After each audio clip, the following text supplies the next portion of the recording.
Good evening, Adrian. Hi. Hi. Welcome to our Studio 7 space. Yes. So, how are you? I'm good. I'm good. Good. Through all these things that has been going on, yes, I'm good. Nice. So, tell us a little about yourself and what is your training and background in dance? Ooh, that's going way back. So, okay, basically I started dancing at around age of 8. I was say hand selected from school to go on a program known as 12 and Under. I remember 12 and Under. Yeah. So, but the thing about it is that it's surprising. It's not the style of dance I do now, because back then I was doing things called the rumba and so on. So it was, I guess, exactly what Studio 7 is synonymous for and that kind of thing. So yeah, it was my teacher at the time saw that I have that ability to pick up steps and that kind of thing, so I started from there. Later on, for school and that kind of thing, the first, I would say, group and so on that I got involved in was around the time of Party Time. I don't know if you're familiar with that. Party Time. Right, that was like Votely Tog, and I used to do training with them, and initially it wasn't even starting dancing. I was just what we would call the effects guy. When they needed somebody to jump in for certain effects and so on, that was me. And then at the background, I was just learning their choreography and so on. And then later on, they said, well, yeah, time for this dance. We started there. So it's like, it was more or less my background in dance. It was always a self-taught thing. And then I was in training with others who were, in the realm of dance and so on. It wasn't until later on, I think, when I was in the group Eclectic, that we represented the country, Trinidad and Tobago, that we started to actually get well-known choreographers and that kind of thing to come and train us. So we got the actual guy who was a part of the originators of hip-hop dance. His name is Buddha Stretch. He came and trained us for like at least 2 weeks, and yeah, it was for part of the competition that we were doing away and so on. So that was my official time of learning, hip-hop, as I say, internationally and that kind of thing, because this guy, he did choreography for Michael Jackson, so that was a big deal. So yeah, and yeah, that's basically it. It's like after all of that time is like going away and getting the international exposure and so on, made my knowledge increase and skill set increase and that kind of thing. And I always see myself as somebody who wanted to share what I've learned. So share the knowledge. Yes, that's basically it. So how long have you been an instructor with Studio 7 Dance School, and what style of dance do you teach? Okay, so it's Studio 7, I think is since 2011, I think. Yeah, that's when I started with them, because in 2012 when they started competition. So I started with them in 2011, and the thing about it is that Studio 7 has a lot of talented kids. Bottom line is like, it's not a scenario where it's like you come and you have to fight up with people who don't understand movement and technique and that kind of thing. Each child understands movement, because I guess it's how Carol teaches them and so on. So it's been really good. And the style I teach is hip hop, foundation, hip hop, new school, hip hop, breakdancing. It's all more or less the fundamentals of the genre of hip hop. Has a long list, so it's a lot of things in hip hop. So you touch on everything of hip hop, yes, basically. Correct. Yeah. Nice. So share with us some of the accomplishments the students of Studio 7 have achieved thus far within your genre of dance. Well, yes.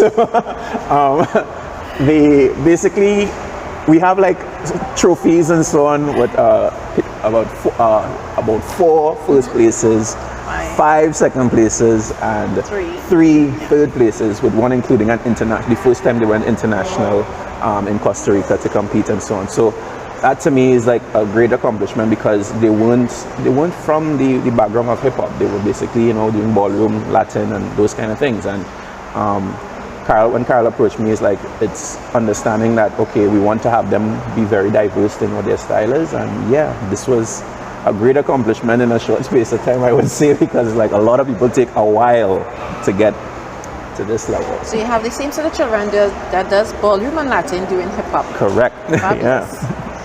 So what are some elements students should work on while at home in preparation for their next class? I would say most of the times I would say every time when we start to do stuff it's very physical. So I would say training their conditioning. That's the main thing, because you get tired really fast because of the movement.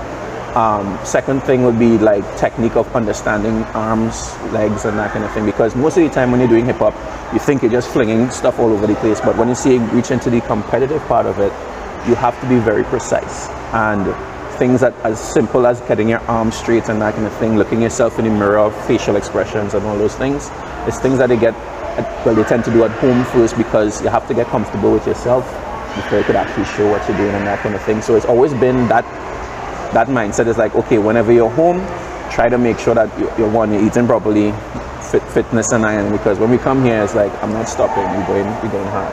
What about breathing? Is breathing important Well, part of most dance? definitely, because it's like, and that's part of the whole conditioning as well, because obviously it's like, hip hop is not like most styles where you have breath control throughout your dance because of the music and how you flow and that kind of thing. Hip hop is a lot like HIIT exercises. HIIT exercises get your heart rate up and then brings it back down and brings it back up and that kind of thing. So you have to be able to know how much energy you're exerting in certain aspects of what you're doing at the point in time. So yeah, it's very, very rigorous, and they have to get accustomed to that. So, yeah. What are some of the benefits for individuals doing hip hop dance?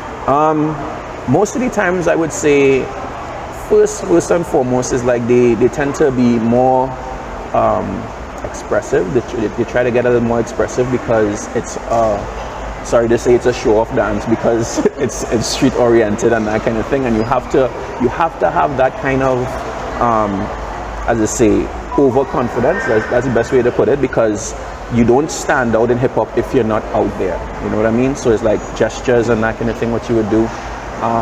It's a major part of the style itself, and I mean I always try my best to make sure that the kids understand it's not about being all inserted and so it's like, show me what you can do kind of thing. Exactly, and that's how it has to be, because it's like we came, like Trinidad and Tobago, we're from a thing where it's like from small you stop showing off, be yourself. Yes.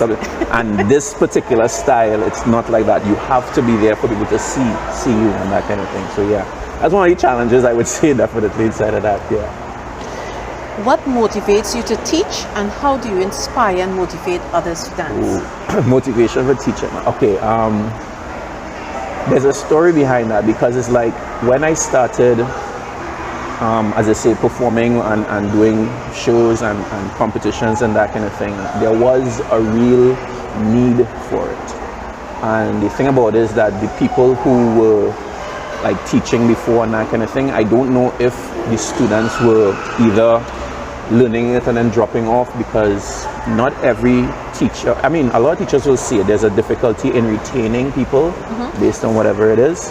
The major part of me wanting to teach was I have to share what I've experienced throughout this process. It's not about everybody learning something and then that's it.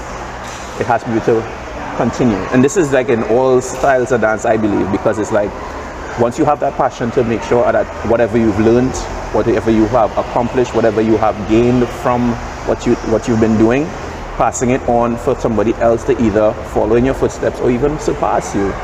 It should be the natural order of things. That's what I believe, and that's the reason why I started teaching. Most of the times there was a lot of schools, people who wanted to start their own groups and that kind of thing, needed assistance and so on. Surprisingly, it was mostly girls, because girls tend to be a lot more braver in this aspect. It's always been like that.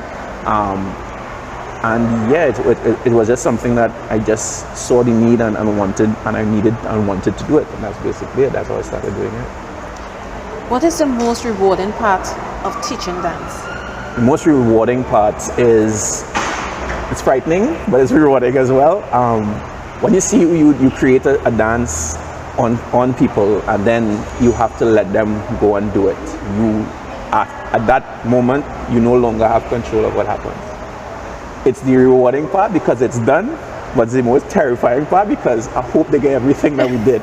It's the most terrifying. And the thing is like, it's for everything. It's like even in competition, even in the show, it's like as simple as a show is. It's not even a competition. It's a show.